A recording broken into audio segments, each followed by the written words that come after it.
Good evening everyone. শতাব্দীর কিচেনে আপনাদের সবাইকে স্বাগত জানাই। আজকের রেসিপি সোয়াবিনের দো পেঁয়াজা। বাড়িতে মাছ মাংস না থাকলে এই রেসিপিটি অবশ্যই ট্রাই করতে পারেন।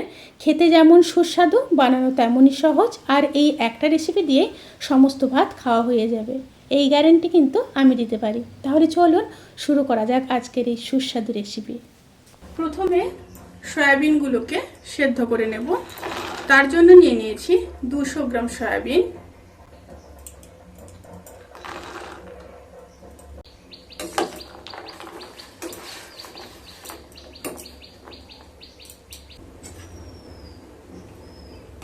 সয়াবিনটা সেদ্ধ হয়ে গেছে। এরপর ঠান্ডা করে হাত দিয়ে চেপে ভালো করে জলটাকে ঝরিয়ে নেব। তারপর ফিরে আসছি। এবার সয়াবিনগুলোকে ম্যারিনেট করে নেব। তার জন্য দিয়ে দেব হাফ চামচ হলুদ গুঁড়ো, হাফ চামচ লঙ্কার গুঁড়ো, 1 চামচ কাশ্মীরি লঙ্কার গুঁড়ো, আর রোস্টেড জিরে আর ধনের গুঁড়ো 1 চামচ। এখানে আপনারা নর্মাল জিরে আর ধনের গুঁড়োটা হাফ হাফ চামচ করে ব্যবহার করবেন। আর দিয়ে দেব পরিমাণ মতো লবণ, আর গোলমরিচের গুঁড়ো দিয়ে দেব হাফ চামচ। এবার দিয়ে দেব 100 গ্রাম টক দই, আর দিয়ে দেব খুব সামান্য সরষের তেল।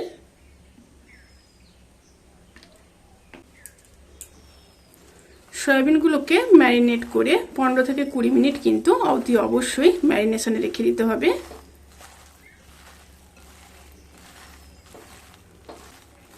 ম্যারিনেশন আমার অলমোস্ট ডান। আমি 15 থেকে 20 মিনিট পরে ফিরে আসছি। এবার প্যানের মধ্যে সর্ষের তেল দিয়ে দিলাম। আমি এটা সর্ষের তেলে করছি, আপনারা চাইলে কিন্তু সাদা তেলেও করতে পারেন। আলুগুলোকে ভেজে নেব। এখানে বড় সাইজের 2টো আলু নিয়েছি।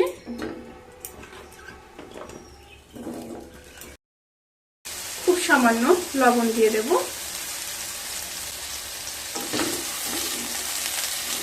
আলুগুলোকে হালকা ব্রাউন কালার করে ভেজে নিয়ে তারপর ফিরে আসছি।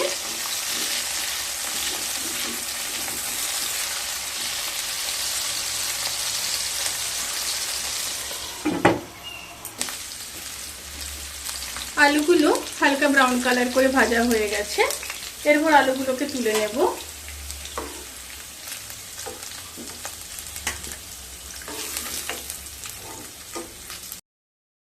এবার ওই তেলের মধ্যে একটা শুকনো লঙ্কা, 2টো তেজপাতা, 3টে এলাচ, 4টে লবঙ্গ, আর খুব সামান্য দারচিনি দিয়ে দিলাম।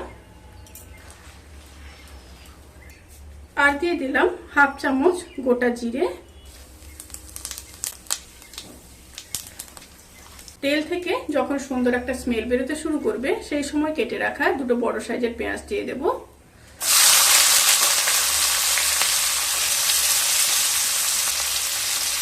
পেঁয়াজগুলোকে হালকা ভেজে নেব।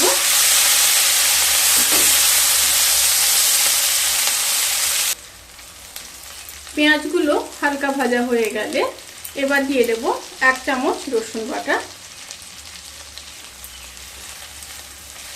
পেঁয়াজ আর রসুনকে খুব ভালোভাবে কষিয়ে নেব। পেঁয়াজ আর রসুন খুব ভালোভাবে ভাজা হয়ে গেলে এবার দিয়ে দেব 1 চামচ আদা বাটা। সাথে দিয়ে দেব 2টো মিডিয়াম সাইজের কেটে রাখা টমেটো দিয়ে আবারও কষিয়ে নেব। অল্প জল দিয়ে দেব।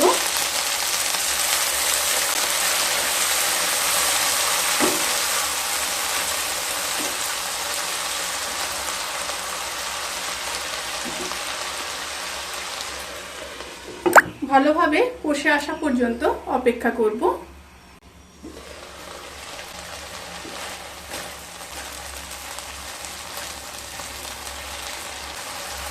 খুব ভালোভাবে কষানো হয়ে গেছে।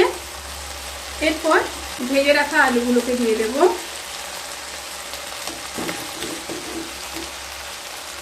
সাথে ম্যারিনেট করে রাখা সয়াবিনগুলোকেও দিয়ে দেব।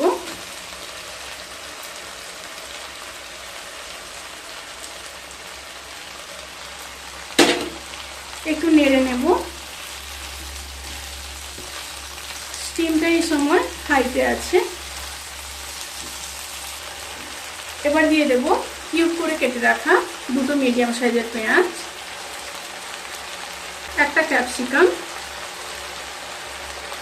আর দিয়ে দেব একটা টমেটো। এবার সমস্ত উপকরণগুলোকে খুব ভালোভাবে মিশিয়ে কষিয়ে নেব।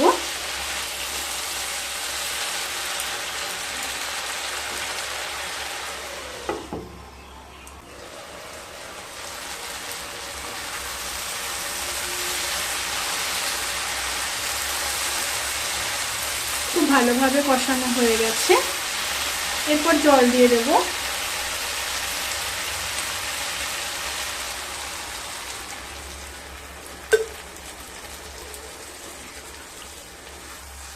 জল দিয়ে আবারও মিশিয়ে নেব।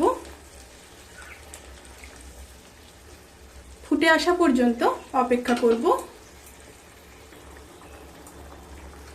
তরকারিটা ফুটে এসছে। এরপর ঢাকা দিয়ে লো স্টিমে 10 থেকে 15 মিনিট হতে দেব। যতক্ষণ পর্যন্ত আলুটা সেদ্ধ না হয়ে যায় ততক্ষণ পর্যন্ত তরকারিটা রান্না করে নেব।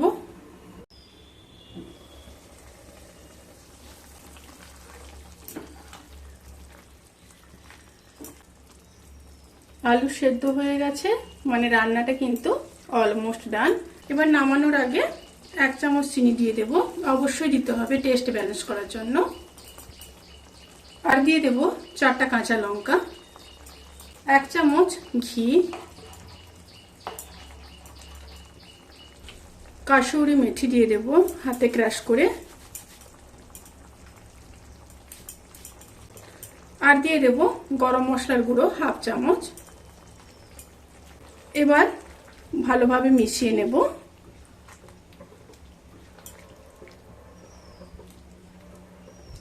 মিশিয়ে নিয়েছি। এবার গ্যাসের ফ্লেমটাকে অফ করে দিয়ে 10 থেকে 15 মিনিট স্ট্যান্ডিং টাইমে রেখে তারপর কিন্তু সার্ভ করব। রেসিপিটি কেমন লাগলো প্লিজ কমেন্ট করে জানাতে কিন্তু ভুলবেন না। যদি ভালো লেগে থাকে তাহলে সাবস্ক্রাইব করে পাশে থাকা বেল আইকন প্রেস করে নোটিফিকেশান অল করে রাখবেন। তাতে করে আমি যত রেসিপি দেব সমস্ত লিঙ্ক আপনাদের কাছে পৌঁছে যাবে। আপনারা সবাই ভালো থাকবেন, সুস্থ থাকবেন, সাবধানে থাকবেন। আজকের মতো এই পর্যন্ত। পরের ভিডিওর জন্য অপেক্ষা করুন। টাটা।